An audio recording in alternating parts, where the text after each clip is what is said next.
Next, biological molecules are protein. Protein maybe from a long time ago, people knew about the importance of protein because, as the name suggests, protein, pro means the first, maybe that much, is very important biological molecules. That's why. Okay, proteins include a diversity of structures resulting in a wide range of functions. Proteins account for more than 50% of dry mass of most cells, and some proteins speed up chemical reaction we call enzymes. The other protein functions include defense, storage, transport, cellular communication, movement, or structural support.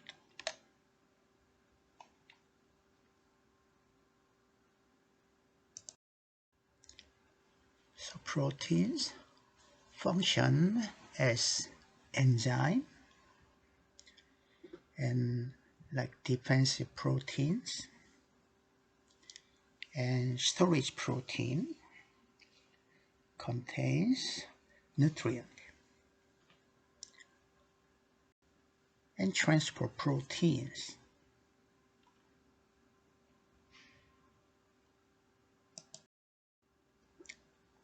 This one showing enzymatic function, enzyme. So enzyme that protein speed up chemical reaction inside the cells. For example, digestive enzyme catalyze the hydrolysis of bonds in food molecules.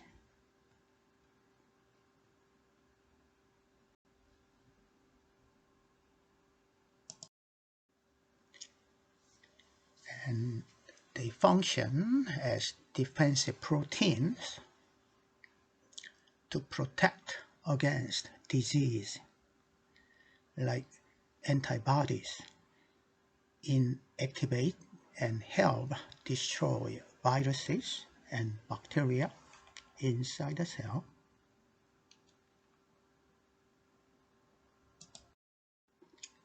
Some functions as storage protein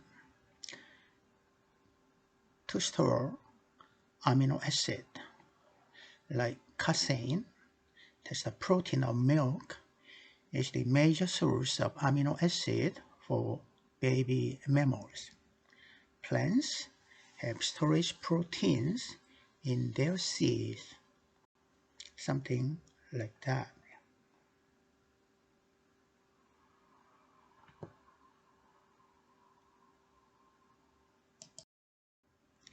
Some proteins function as transport protein to transport substances across the cell membrane.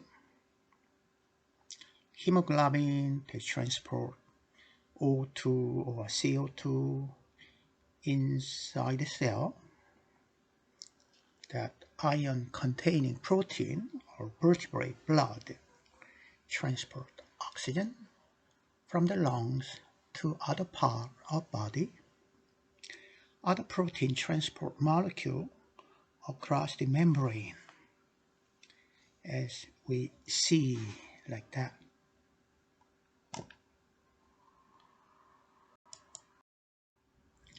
Other proteins function as hormonal proteins or receptor proteins, contractile and motor proteins, or structural proteins.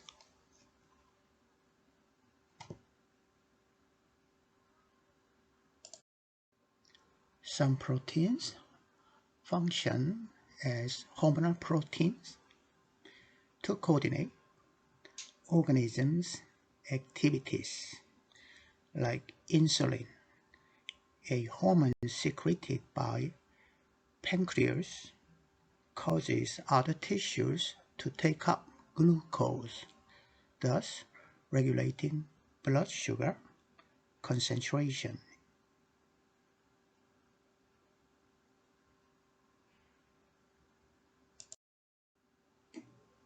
Some proteins function as receptor protein to respond of cell to chemical stimuli, like receptors built into the membrane of a nerve cell detect signaling molecules released by other nerve cells. So those signaling molecules, they're going to get received by receptor protein by binding together.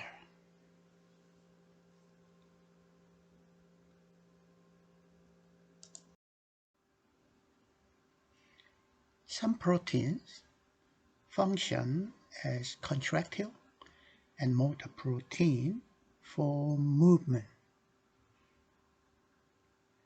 Motor proteins are responsible for undulation of cilia and flagella, some tail-like structure inside the cell. Sometimes they move, they whip around with motor molecule. For that motion, actin and myosin proteins are responsible for the contraction of muscle. We're going to discuss later on, for the next chapter. Yeah.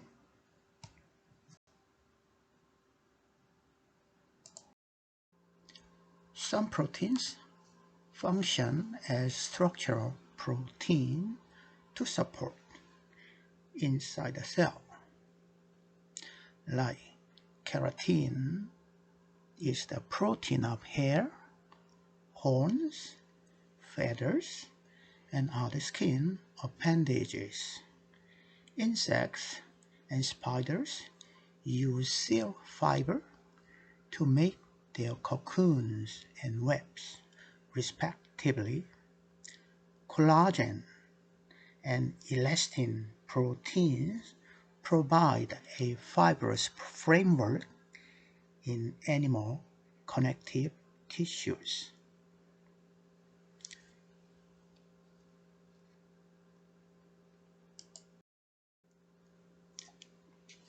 And some enzymes,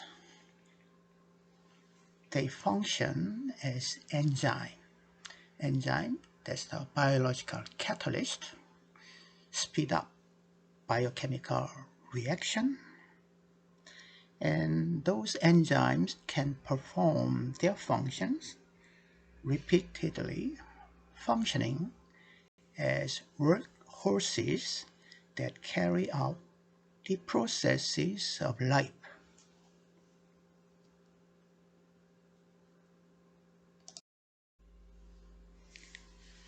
Okay, we just discussed various functions of protein, but you don't have to try to memorize all those functions because it is headache. Because if we discuss a biology further, we're gonna learn naturally without any effort to memorize all those functions of protein. So don't try to memorize. Don't do that.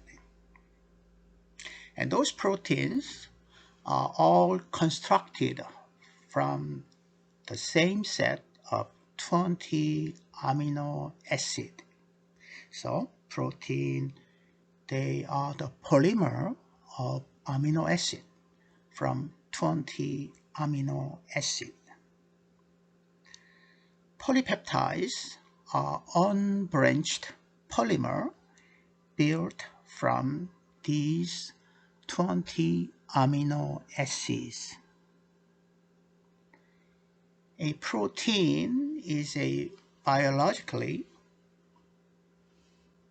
functional molecule that consists of one or more polypeptide. So sometimes protein is composed of one polypeptide chain or more than one, yeah?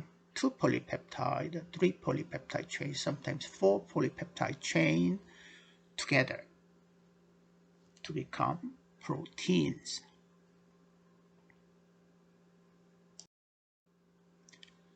So proteins monomers are amino acids. Amino acids are organic molecules with amino group and carboxyl group.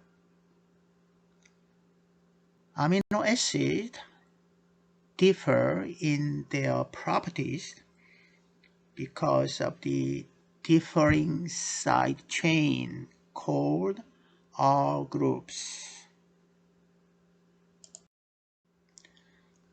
This one showing you the common structure of amino acid. So all 20 amino acid, they are all same as in this picture. At the center, we can see alpha carbon, and to left hand side we can see amino group NH2, and to the right hand side we can see carboxyl group COOH, and we can see side chain or R group. So as I mentioned, in the Earth's ecosystem we have 20 amino acid. So 20 amino acid means we have different 20 side chain as a R group. That's why we have 20 different amino acids. So we have 20 different amino acids, depends on their side chain or R group. So for the side chain or R group can be non-polar side chain. So it's going to become hydrophobic, like glycine, alanine, valine, something like that. Or the other side chain can be polar side chain, so it can become hydrophilic, like serine or threonine, cysteine, like that. Or the side chain or R group, it can be negatively or positively charged, so minus charged or plus charged. So that means it is also hydrophilic because water molecules, they love to contact with those electricity.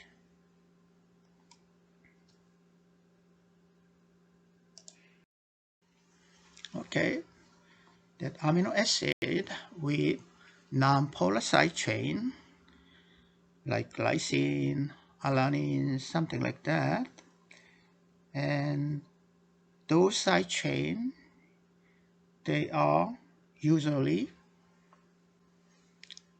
hydrocarbon chain, yeah? So non-polar hydrocarbon chain, yeah? So most of them is composed of CH, yeah? CH2 or CH3, something like that, yeah?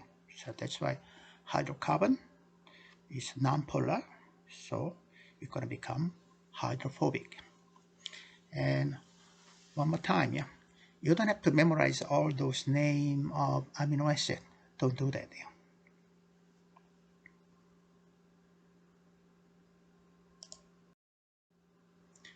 With the polar side chain, those amino acid become hydrophilic. So you can see serine or cysteine, those kind of thing we can see. So they are polar. So and one more time, yeah. You don't have to memorize all those amino acid name. If you just understand some side groups are nonpolar and become hydrophobic, and with a polar side chain become hydrophilic, and with plus charged, minus charged, hydrophilic. So those kind of things, if you understand, that's enough. You don't need to memorize all those names of amino acids. Or electrically charged side chain, plus charged or minus charged, become hydrophilic again, like aspartic acid, glutamic acid, lysine, something like that.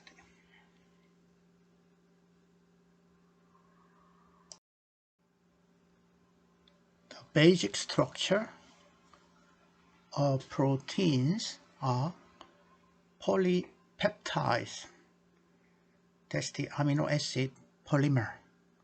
Sometimes we call polypeptide chain. So amino acids are linked by covalent bonds called peptide bonds. As we already discussed over, proteins, the basic structure of a protein, that's the polymer of amino acid. When they become polymer, they have to go through dehydration reaction, polymerization reaction, or dehydration reaction, or condensation reaction, extracting out water molecule for one chemical bond to become a polymer. So that polypeptide or polypeptide chain, that's a polymer of amino acid. And these polypeptides range in length from a few amino acids to more than 1,000 monomers amino acids.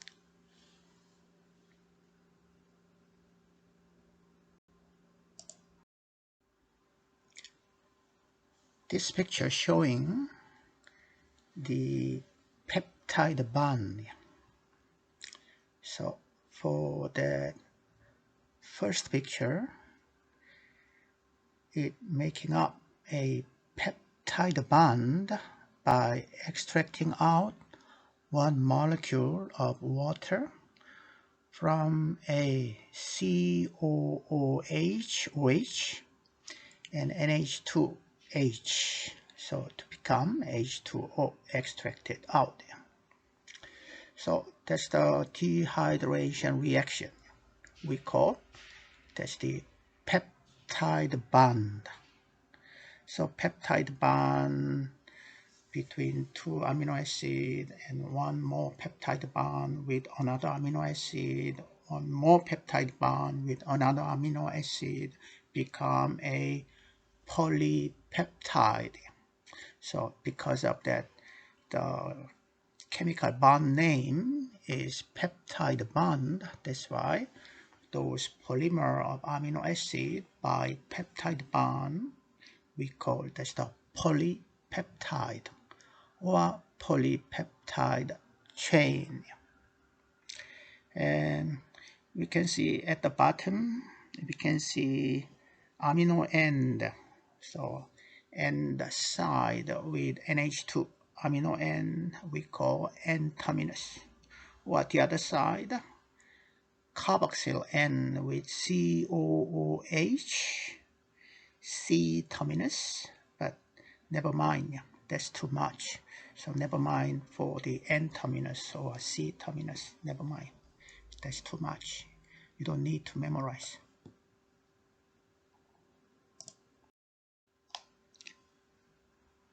Yep, this one showing peptide bond with COOH with one amino acid and with NH2 for another amino acid for the dehydration synthesis, dehydration reaction.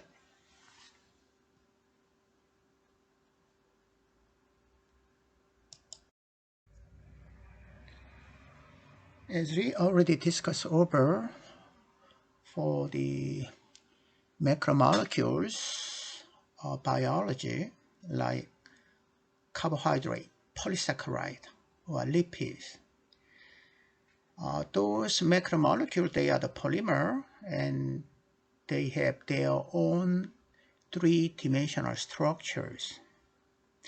And proteins, as a polymer of amino acid, they have their own three-dimensional structures. Okay, so all the macromolecules, they have their own three-dimensional structures, and those three-dimensional structures are very important for their function. However, especially for protein, their final three-dimensional structures are very, very important for their proper functions of protein. So the specific activities of proteins comes out from their, delicate three-dimensional structures. A functional protein consists of one or more polypeptide chains precisely twisted, folded, and coiled into a unique shape.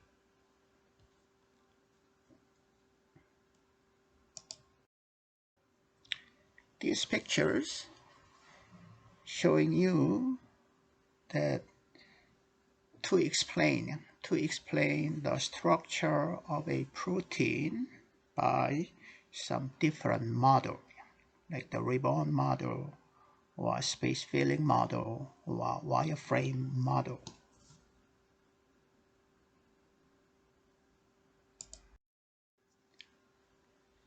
So the sequence of amino acids determines a protein's three-dimensional structure. A protein structure determines how it works. The function of a protein usually depends on its ability to recognize and bind to some other molecule. That's why their three-dimensional structures are very important for their functions. For example, antibody proteins, to function properly, they supposed to bind protein from flu virus by physical shape or chemical property. They bind together. That's why their three-dimensional structures are very important for their functions.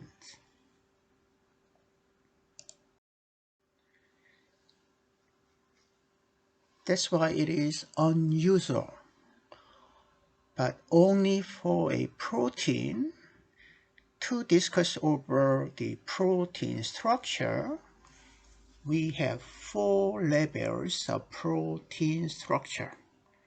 First, primary. Second, secondary. Third, tertiary. Fourth, quaternary. The primary structure of a protein is its unique sequence of amino acid. So when we call primary structure of a protein, we don't care any other things, but only we concentrate the sequence of amino acid. What's the first amino acid? Which one is second amino acid? What's the third amino acid? We only concern about the sequence of amino acid in line. We call that's the primary structure of a protein. And secondary structure that found in most proteins consists of coiled up structure and folded up structure in polypeptide chain.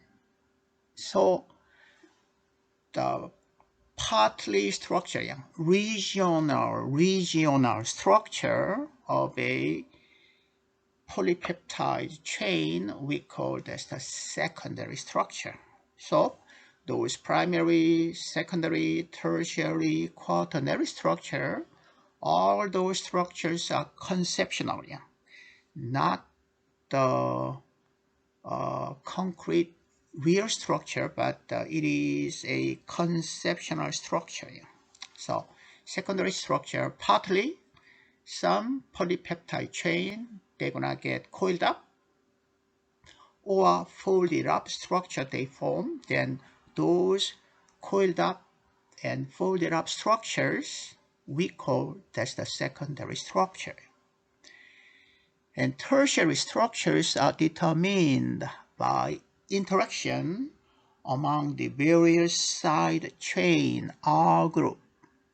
So in general, the hydrophilic amino acid, they like to position at the outer surface because it's inside the cell. Cell is what?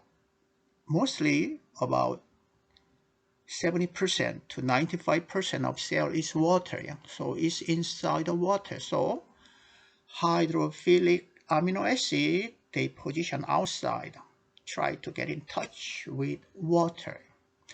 And hydrophobic amino acid, they hate water, so they go inside the protein without any water.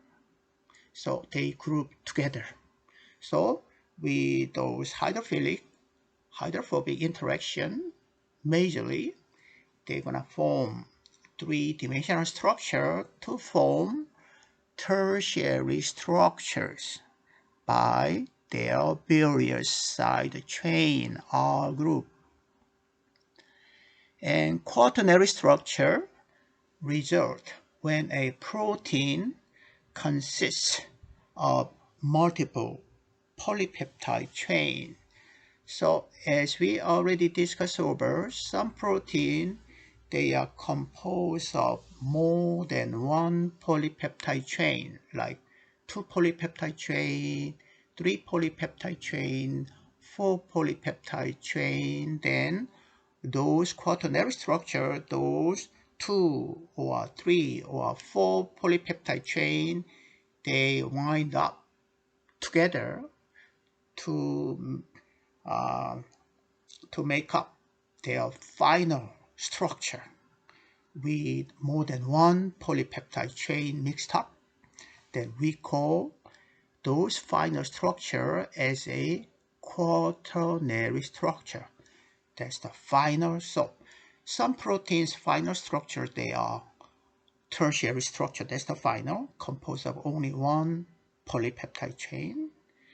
And the other proteins composed of more than one polypeptide chain, then their final structures are quaternary structures.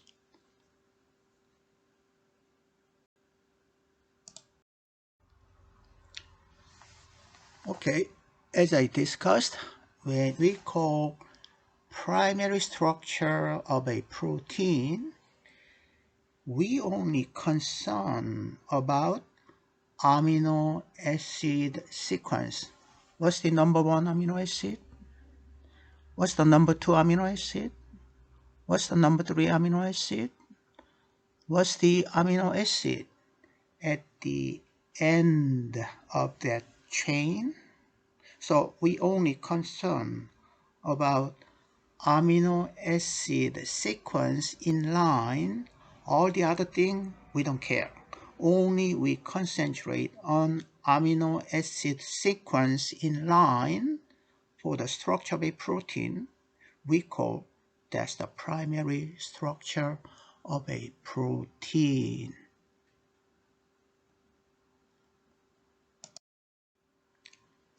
The primary structure of a protein is its sequence of amino acid, as we already discussed. Primary structure is like the order of letters in a long word. And this primary structure of a protein, it is already decided by gene. So it is determined by the inherited genetic information, a gene.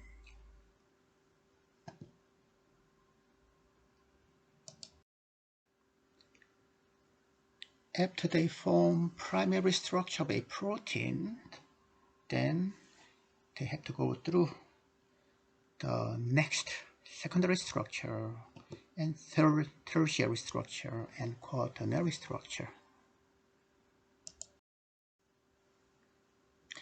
Then some of the polypeptide chain, some portion of the chain, usually by the hydrogen bond, they're gonna get coiled up, or some part of the chain can be folded up.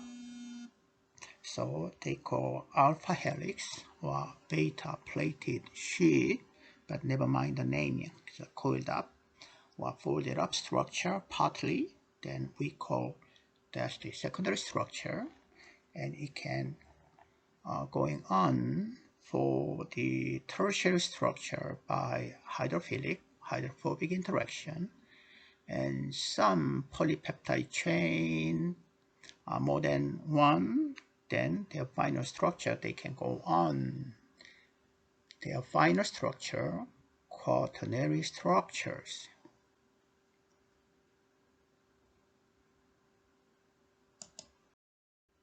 So the coils and folds of secondary structure result from hydrogen bonds between repeating constituents of polypeptide backbone.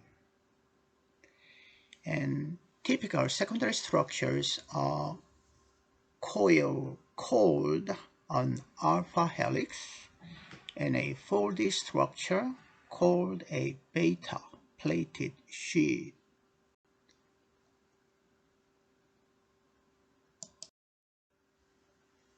This one showing secondary structures. So some part of that chain can be coiled up by hydrogen bond or folded up structures called secondary structures. So it's very delicate process to make up their final structures.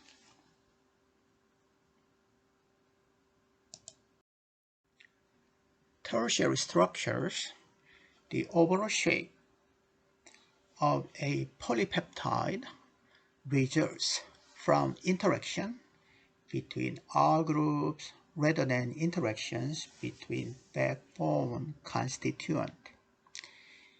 These interactions include hydrogen bonds, ionic bonds, hydrophobic interactions, and van der Waals interaction.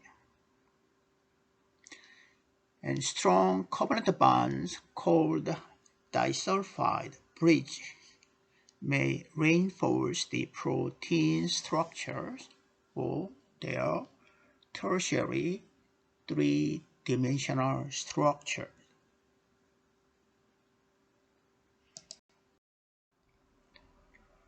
Majorly between the R group and hydrophilic interaction, they can form three-dimensional structures inside the cell. That's the tertiary structures.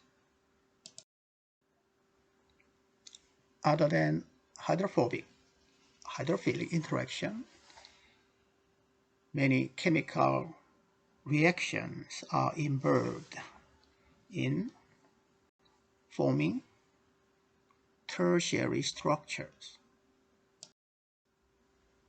For the proteins composed of only one polypeptide chain, then their final three-dimensional structures are tertiary structure. That's the final. However, for the protein composed of more than one polypeptide chain, then their final three-dimensional structures are quaternary structures. So, quaternary structure results when two or more polypeptide chains form one macromolecule, one protein. Like the collagen is a fibrous protein consisting of three polypeptide chains coiled like a rope. Or hemoglobin is a globular protein consisting of four polypeptides, two alpha and two beta chains.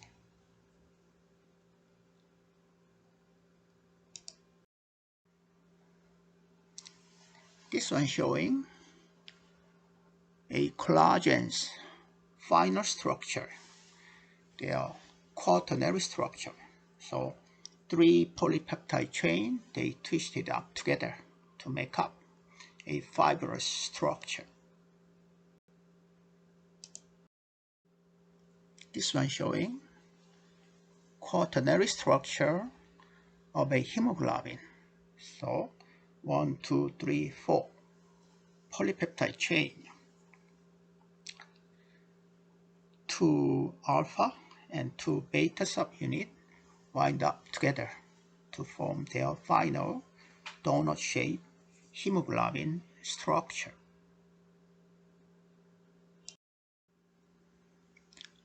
Okay, for the proper structure of a protein, it depends on proper structure of their primary structure. That's the basic. So with a proper structure of a primary structure, it can go through normal secondary structure and normal tertiary structure, or sometimes go through into final quaternary structure. However, if there is something wrong in their primary structure, then it can go into something wrong into their secondary structure, and something wrong in their tertiary structure, and something wrong in their final quaternary structure too. So a slight change in primary structure can affect a protein structure and ability to function for their final protein structures. One of the examples is the sickle cell disease. That's an inherited blood disorder result from a single amino acid substitution in the protein hemoglobin.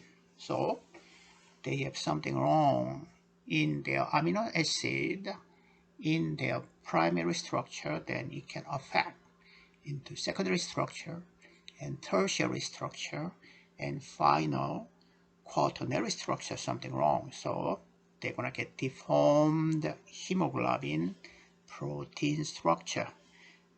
Looks like the sickle to cut glasses. Yeah. So it is all the primary, secondary, tertiary, quaternary structure, they are all connected for their final structure.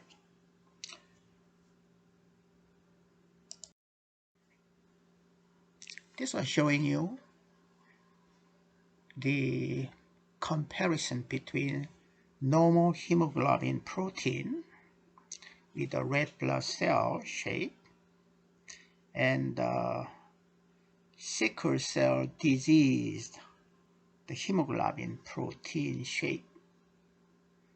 Sickle cell disease, red blood cell.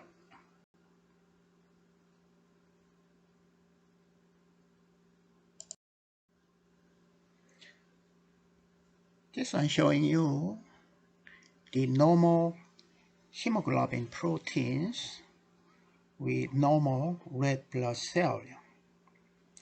And when you look at a primary structure of this protein, number 6, that's the glutamic acid, GLU. With the normal glutamic acid, that's the normal primary structure when they have, and they go through their normal secondary structure and normal tertiary structure, and with those normal process, they can form a normal quaternary structure, make up normal hemoglobin. So they function no problem. Yeah, they function well. So the result, they can form normal hemoglobin protein with normal red blood cell, like donut shape.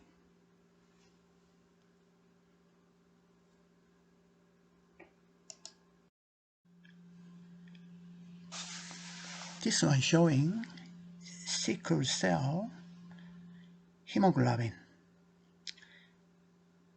For the primary structure, for the number 6 amino acid, instead of glutamic acid, they have something wrong amino acid, valine.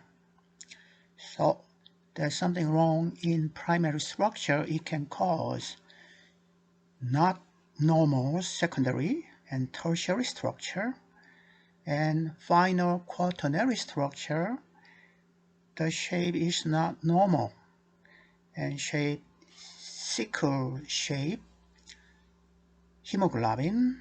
The result is the proteins, they group together into a fiber, and the oxygen carrying capacity gonna get lower down. The result for their final structure, something wrong. Yeah, the sickle shape hemoglobin red blood cell we can see.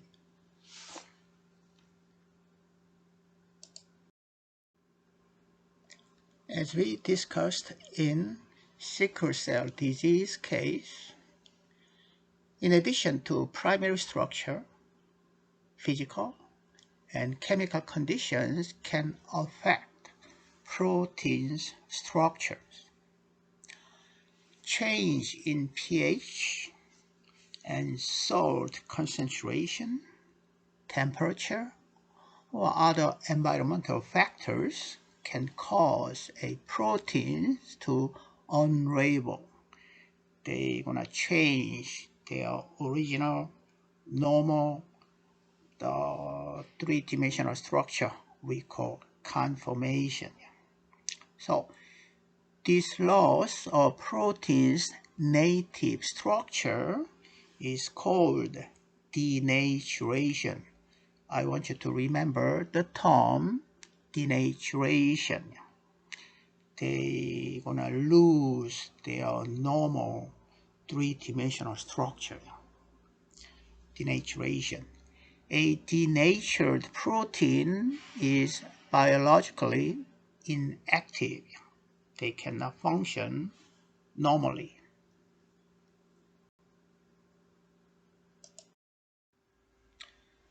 So the normal structure of a protein depends on their environmental condition, like pH, or in aqueous solution condition like that. So for example, if you change the solution's water into a non-polar solvent, like the benzene or the chloroform, if you change into the benzene, not the water, but then what? Then hydrophobic interaction is going to become opposite. All the hydrophobic, they're going to go outside, and hydrophilic, they're going inside because they don't like to get in touch with non-polar solvent. So they're going to get reversed. They go through denaturation. They're going to lose normal three-dimensional structure. So denatured protein they're going to become.